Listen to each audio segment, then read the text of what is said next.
अस्सलाम वालेकुम। हाँ जी, तो क्या हाल है जी सब दोस्तों का। उम्मीद करते हैं सब बेहतर होंगे। हाज़िर हैं जी नए वीडियो के साथ। नया टॉपिक, ज़बरदस्त इन्फॉर्मेशन है।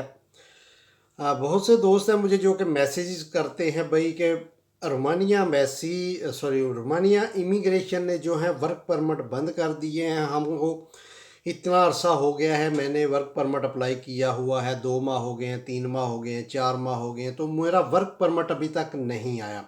तो जिससे भी पूछने की कोशिश करते हैं वो यही बोलते हैं भाई रोमानिया के वर्क परमिट अभी बहुत कम इशू हो रहे हैं। इसके पीछे रीज़न क्या है वो मैंने भी एक कुछ दिन पहले एक वीडियो अपलोड किया था जिसमें मैंने बेसिक रीज़न बताया था कि रोमानिया के वर्क परमिट कम क्यों इशू हो रहे हैं। सो एक पॉजिटिव चीज़ यहाँ पर ये है कि जो ऑथेंटिक काम करने वाली एजेंसीज़ हैं या जो कंपनीज़ हैं उनके वर्क परमिट इशू हो रहे हैं। आज मुझे कुछ 15-16 वर्क परमिट की पिक्चर्स मौसूल हुई हैं एक एजेंसी की पाकिस्तान से, जो कि 14-15 मार्च को इशू हुए थे और आज ही वो पाकिस्तान पहुंचे हैं। तो उनकी कुछ पिक्चर्स मुझे मतलब मौसूल हुई हैं, कितनी हुई, कितने परमिट हैं और मतलब वो कौन सी एजेंसी है जिसकी मतलब वो काम कर रहे हैं और वो वर्क परमिट उन तक पहुंचे हैं। आज की वीडियो में छोटा सा वीडियो है, यही एक्सप्लेन करने की कोशिश करूंगा। तो हमेशा की तरह चैनल पर नए हैं तो ज़रूर सब्सक्राइब कीजिएगा और साथ बेल आइकन ज़रूर प्रेस कीजिए।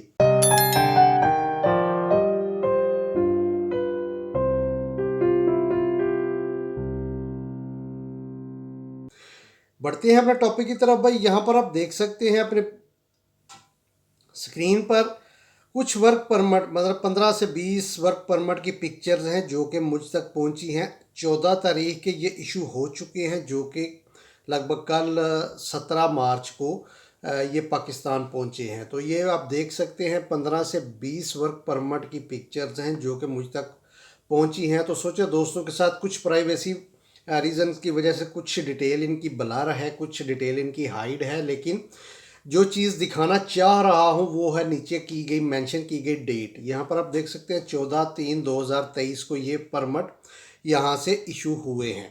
तो भाई बिल्कुल भी बंद नहीं हुआ काम, लेकिन यहाँ पर एक चीज़ जो कि मैं दोस्तों के साथ शेयर करना चाहता हूँ, जो ऑथेंटिक काम कर रही हैं, जो भी अदारे, जो भी कंपनीज यहाँ पर वर्कर को बिल्कुल भी परेशान नहीं कर रही। जिन कंपनी के पास काम है और वर्कर्स के साथ अब मतलब जो भी उनका लेबर लॉ के मुताबिक जो भी उनके साथ उनका रवैया है या जो भी उनकी डॉक्यूमेंटेशन है, जो कंपनीज जो एजेंसीज उनके साथ 100% फेयर जो अपना जो बिहेव है वो करने की कोशिश करते हैं, तो भाई इमिग्रेशन उनके वर्क परमिट इशू कर रही है।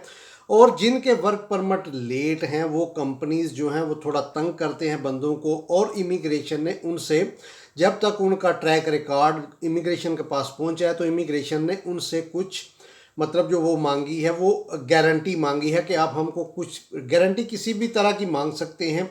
आप हमको गारंटी दें कि अपने वर्कर के साथ अपना मतलब उनकी डॉक्यूमेंटेशन या उनकी जो भी ज़रूरियात हैं वो मतलब बात करने में, ये सारी चीज़ें इसलिए हो रही हैं क्योंकि जो बंदे यहाँ पर आकर परेशान होते हैं उनके पास एक ही ऑप्शन रह जाता है, वो है यहाँ से जंप करके आगे किसी कंट्री में मूव होना, जिसकी वजह से इनको शेंगन मतलब स्टेट डिक्लेयर होने में भी प्रॉब्लम फेस करना पड़ रही है। इसलिए इमिग्रेशन ने ये स्टेप उठाया है कि जो बंदे रोमानिया में वर्क परमिट लेकर आ रहे हैं, जिस भी फर्म का, जिस भी कंपनी का या जो भी एजेंसी वर्क परमिट निकलवा रही है, अगर तो आप गारंटी दे सकते हैं। हाँ, जो कंपनीज मतलब जैसे कि मैंने दिखाया, जो कंपनी फेयर काम कर रही हैं, जिनके वर्कर्स खुश हैं, उनकी डॉक्यूमेंटेशन 100% हो रही है, उनको किसी किस्म की कोई गारंटी की ज़रूरत नहीं है, किसी चीज़ की ज़रूरत नहीं है। लेकिन जो छोटे छोटे कॉन्ट्रैक्टर हैं जिन्होंने वीज़ों को एक बिज़नेस बनाया था, बंदे यहाँ पर आते थे, बंदों को मतलब वो परेशान करते थे, वो बंदे फिर ना दिल छोटा करके दिल छोड़ जाते थे और फिर यहाँ से आगे मूव होना ही मतलब वो प्रेफर करते थे। तो इस तरह के केसेस में उन फर्म्स के जो हैं वर्क परमिट लेट हो रहे हैं। अदरवाइज़ भाई वर्क परमिट अपने रूटीन के साथ ही इशू हो रहे हैं। यही वीडियो था, उम्मीद करता हूँ दोस्तों को पसंद आया होगा। वीडियो पसंद आया तो लाइक शेयर ज़रूर कीजिएगा। मिलते हैं इंशाल्लाह किसी नई वीडियो में नए टॉपिक के साथ। तब तक अपनी दुआओं में याद रखिएगा। अल्लाह हाफिज़।